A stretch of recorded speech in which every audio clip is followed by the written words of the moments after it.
Okay, so if you've seen any of my videos, you know that I don't have the slightest ability of skill set to be able to hold a camera steady, but there's a very good reason for it right now. You can just put it there. And that's because Gracie and I are currently losing 1 kilo a minute in water weight. Oh my god. So this is, whoa, this is pretty spectacular. She looks pretty awesome. I, on the other hand, do not. Look at this guy over here doing chin-ups. Right on, dude. That's pretty rad. I really like this thing right here. You really like it? Because really, I can't say it enough. I love that thing. Because where? On the twister thingy? Yeah. That thing's really awesome because you basically just hold on to these and then twist your body at the, what do you call that thing? Waist. Well, I would hold on to the yeah. And so that feels really good. And plus that way you can smack yourself in the face with your purse. Okay, you got it. Okay. So just so you know, actually, Gracie consumes 3,750 calories a day. But yet she does this on a regular basis, which is why she remains so slim. Yeah. So can you do, I can't lift myself more than 1 or 2 times. Well, you're... I can't make any comments as to whether she's doing that right or not. I don't, of all the things that, you know, everything in moderation, well, I take that very seriously as it comes to exercise. I love running, though, actually. I used to run. I don't run any longer. But interestingly enough, I always bring my running gear here to Thailand because for whatever reason, it seemed like for, probably about 4 or 5 trips, for whatever reason, I would get into Bangkok about 10 p.m. or midnight. Take my taxi down to Pattaya, and I wouldn't be able to check into my hotel till 5 in the morning, which was, talk about early check-in, but for whatever reason, if I waited till 5, then I didn't have to pay for an extra day. So I would usually get there about 2:30, 3 in the morning, and then change into some non-covering clothes, so I wouldn't be sweating like crazy. Usually I go get a kebab, actually, is what I would do. And then check in and take a shower or something like that, but then go for a run. And so I haven't done that in a while, but I did bring my running stuff with us. So maybe last time I was in Phuket, which was where we'll be tomorrow. I did go for a run on the beach down there. It was really nice. It's nice in the morning. We're actually staying north. I was down at Patong in Kamala, and we're staying north of that in a resort. So. Anyways, that's kind of cool. So that's one of the things they got here. They also have basketball over there inside of what looks also like a multi-use tennis court / volleyball area. So almost lost Gracie because she worked out so much. She's so thin, she turned sideways. I couldn't even see her. So anyway, yeah, I dig these little parks, man. It's really neat. It's certainly not why, oh, hey, why'd you go to Bangkok? Well, you know, we decided to basically go to an outdoor park and work out. No. We decided to have epic food outdoors. Forgot my selfie stick, which I just bought yesterday, and now I immediately forgot it. So anyway, I'll check in later with some more interesting, air quotes, promise. We saw something awesome. Promised I'd show it to you.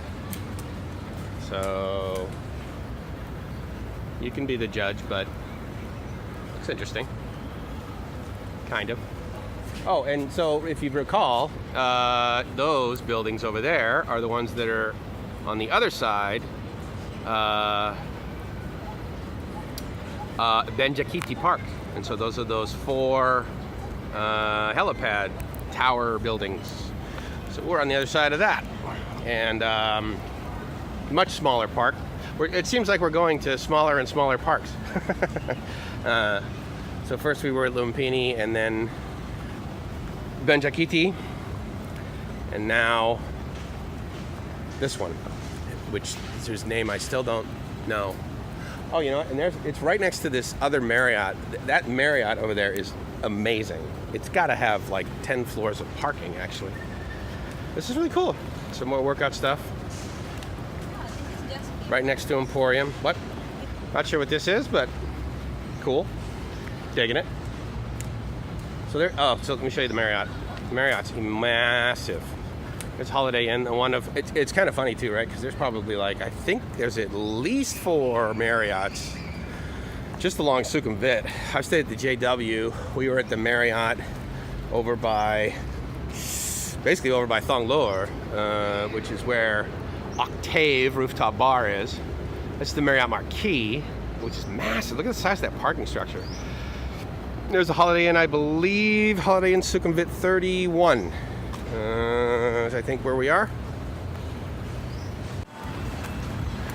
And then basically, a few minutes later, we're at the entrance/exit. Now, interestingly enough, because this is here, I actually trust it. However, if you've watched any of my videos, you realize that I am one of the unluckiest people until I met her regarding getting sick and ending up in the hospital while I am on vacation. And so therefore, I am not going to try that water. I'm going to stick with bottled for 10 baht. And you know what? I have to do a study on what I would refer to as Diet Coke economics. Because I don't know what it's called, but I've heard there's like some study that says, okay, well, this is the cost of living in these various cities based on the price of a Big Mac. Well, my experience is the price of a Big Mac is basically more expensive everywhere except the United States. Like a Big Mac in Thailand is very expensive. But the price of a Diet Coke at a 7-Eleven in like a 16-ounce bottle is 14 baht, so it's about 50 cents. Less than that, like 45. The price of this water that I think at 7-Eleven and back home you'd probably pay about 99 cents for. Maybe you could get like 2 for, $1 or something like that. I paid as little as 6 baht at a 7-Eleven, and we paid 10 baht just at a little stand out there on Sukhumvit before we came in here. And so basically that's 6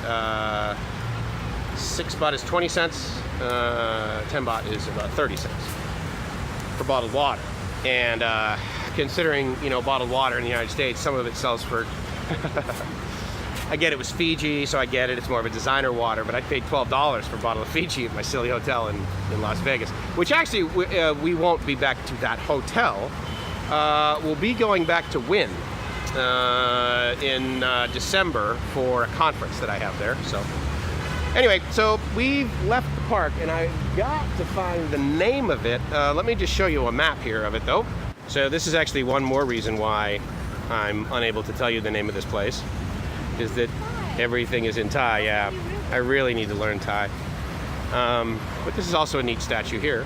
Do you remember how I discussed the safety thing at the last park, and how like they had lights just in them basically hanging from the trees with cable?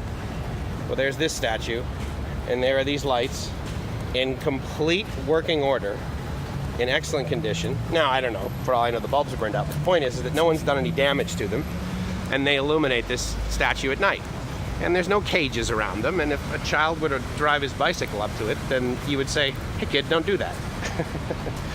I kind of like stuff like that.